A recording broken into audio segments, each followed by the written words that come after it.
Update. Well, I told him, and it was one of the hardest things I've ever done. For the first time in 13 years, I saw my husband cry. I've never seen him cry before. He looked completely shattered, and honestly, seeing that broke me too. I cried for almost 2 straight hours.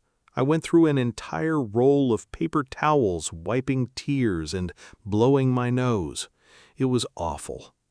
Right now, here's where things stand. I've agreed to try couples therapy.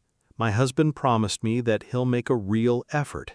He says he understands how serious the situation is. The problem is that I've heard promises before. Over the years, he's made plans, written lists, and sworn things would be different. And none of it ever lasted. That's why I'm struggling to believe him now. Still, I've agreed to give him one final chance. If therapy helps, great. If it doesn't, then at least we'll know we truly tried everything.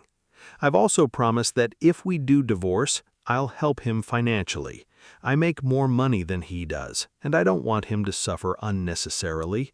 No matter what happens, I still care about him. I want us to get through this with kindness. I don't hate him. I never did. I'm just exhausted.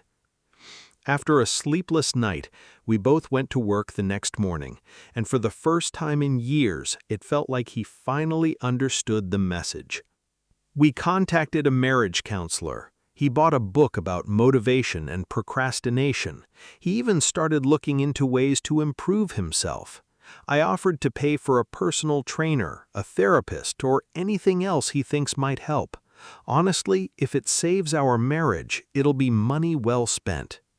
Then something happened that completely surprised me. He went outside and started pulling weeds in the garden. That might not sound impressive, but for years he never did that. I have osteoarthritis in both knees, and maintaining the garden has always been difficult for me. Yet he never really helped. Now he was out there doing it without being asked. He also suggested that we go on a 20-kilometer bike ride together that weekend. I've asked him countless times over the years to do things like that with me. He always refused. This time, the idea came from him. Will we save our marriage? I honestly don't know. Right now, the future depends mostly on him. If he truly changes, I'm willing to fight for us. But if he slips back into the same habits, I'm leaving.